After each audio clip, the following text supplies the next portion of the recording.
Hi, I'm back. Guess I want to talk about Love and Hip Hop New York. I don't know if this is season 3 or season 4. I'll have to look it up when I post this video. But anyways, I almost wasn't going to even watch this season because I wasn't that interested in it. But then I started watching it and I found it's kind of entertaining, I have to say. That's just because of how bad it is. I mean, it's like the little interludes that they make that are pre-set up, and they have people walking down the streets as music acting like they're thinking. Kind of reminds me of when they interview people for Dateline and they just show them walking by the fence or something, thinking about their life as the narrator talks about what happened in their life. But I don't know. Anyways, I the first thing I noticed was all these Rapunzel weaves. I mean, I know it was a big deal to get like 24-inch and it was a big deal to get 30-inch. But now I swear these look like they're 45, 50-inch long hair. And the thing is, I probably wouldn't be bothered by it if it was blended better. But you could see right where the real hair ends and then where the weave continues because it's not blended well. So maybe that's why it stands out to me, but that's what it is. What else happened? Oh, Rich Dallas decides he's gonna go and check out Naya, and he walks in like a big shot, acting like he can, help her. When everyone has seen how far Erica Mena has got with his help, so she starts telling him about herself, saying that she wants to be known for her music, not for sleeping with a producer, and she's not about to sleep with him because he doesn't have anything for her. He stands there trying to look tough and fails miserably because he has capri pants on. And I'm sorry, no dude could look tough wearing capri pants. Just hang it up.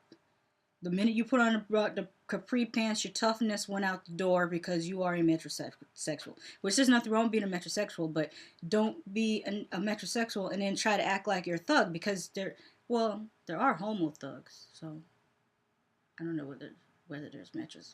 Well, if there's homo thugs, then you could be a metrosexual thug theoretically. So yeah, maybe. But Rich Dollars isn't one. So then he starts going on about how he makes dreams come true and that he was with Bad Boy. And right when he said he was with Bad Boy is when I just started cracking the hell up because that is not an endorsement for success. Aside from Biggie and Little Kim, let me give you the list of people that just from my memory, just from my playlists on my iPod, were with Bad Boy and then disappeared off the earth.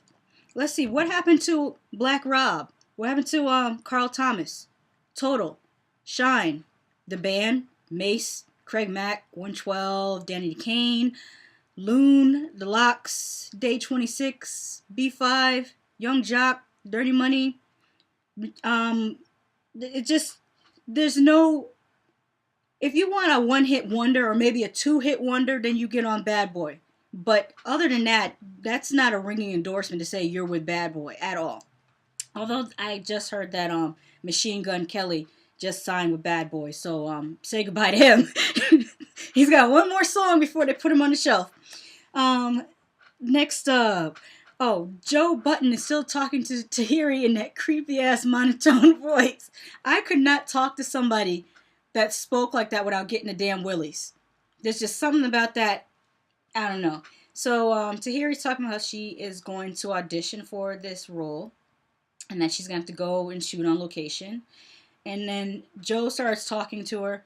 Well, we're in counseling to improve our relationship, and if you go on location, how are we going to continue our counseling? I couldn't with him. No, there's no way I could live with a person who speaks like that. So they go back and forth discussing how she's going to do this, and I'm wondering the whole time, why does no one bring up video conferencing? I understand that you probably have to pay a royalty to say the words Skype or Uvu or Google Hangout on the show, but you could say video conferencing.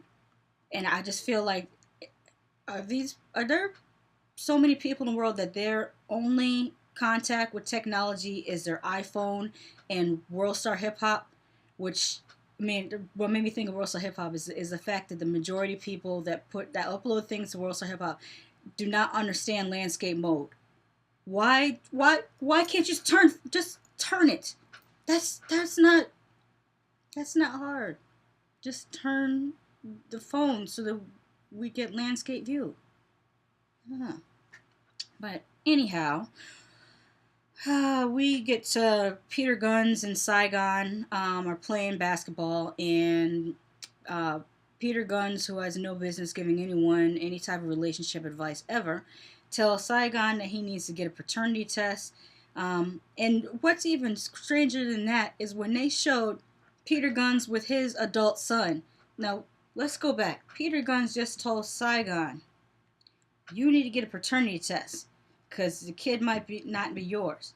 We cut to in the studio with Peter Guns and his son. His son looks just like Eddie Griffin. Peter Guns, you need a paternity test. Even though this dude is grown, you need a paternity test because your son looks just like Eddie Griffin. You better ask his mother if she went to a comedy show 18, 19 years ago and whether Eddie Griffin was there because that boy looks just like Eddie Griffin. So anyways, Saigon goes to talk to this gap-toothed girl about paternity.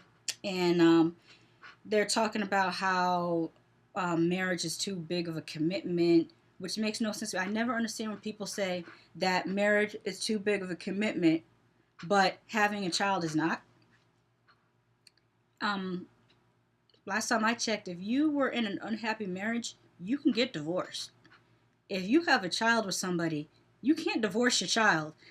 I mean, you could possibly give them up for adoption, but still, if you choose to have the baby and raise it, then that person's in your life, for the rest of your life as that other parent, should they choose to be. So I don't understand how it just doesn't even make sense. Okay, standing in front of a justice of the peace and saying some words, or standing in front of a reverend and saying some words, or a rabbi and saying some words, that's a bigger commitment than growing life inside of you for 9 months and stretching your body out and then potentially wrecking your coochie. That's a smaller commitment.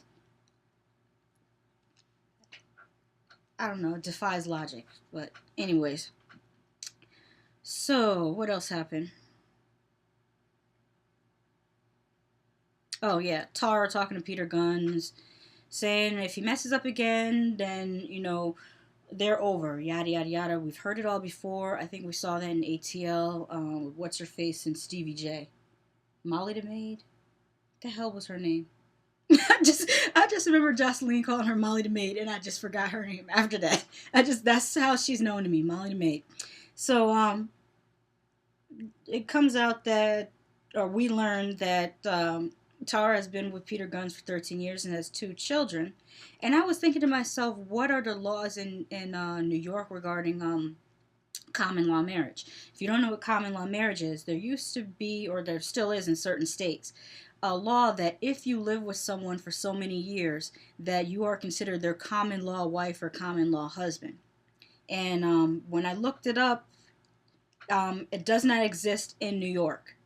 So sorry for you. But if you lived in one of the other states where it does exist, you would just be his wife just by the sheer fact that if you live together and you have children for 13 years, they would just consider you common law husband or wife. And you could actually, there's been cases where people have actually gotten alimony from a common law husband. So there's that. Then we get to see K. Michelle, which I was excited about seeing.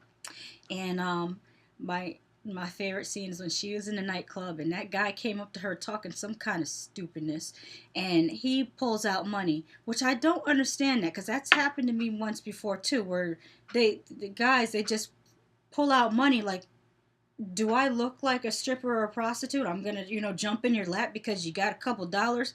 I don't understand that at all. But I'm sure somewhere there's some basic ass chick that her panties got wet seeing those dollars. But I'm not one. And apparently neither is K. Michelle. And I loved when she went in her purse and came back and was like, this is my money. What you got? Then he starts shouting out about, I think he said it was from Brooklyn or the Bronx.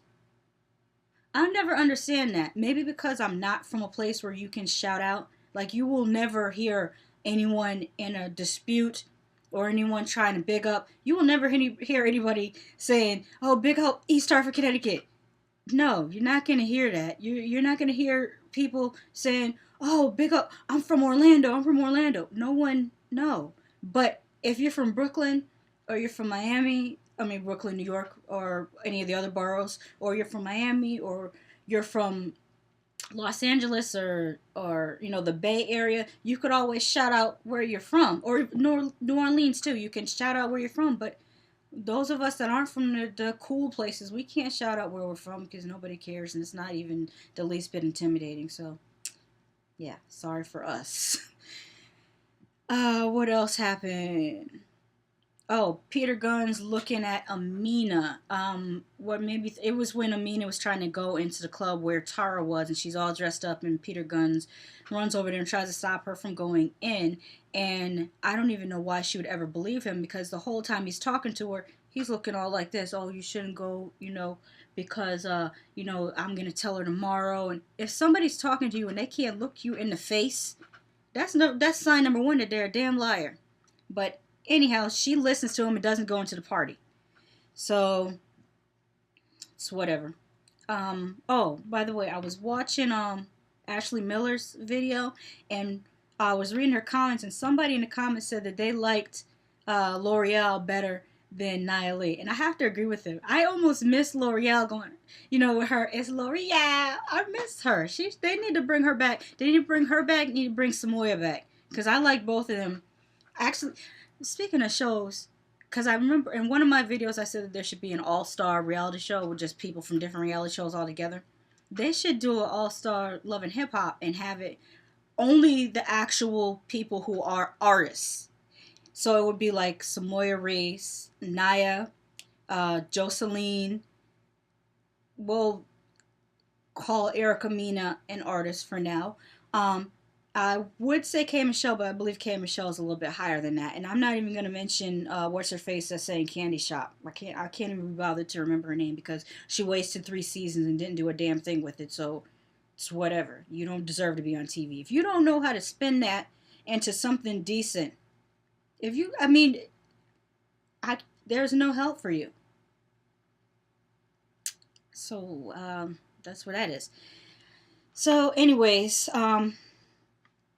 that would be, if they did a reunion for that show with all the artists, K. Michelle could host a reunion because I know she could keep everybody in line.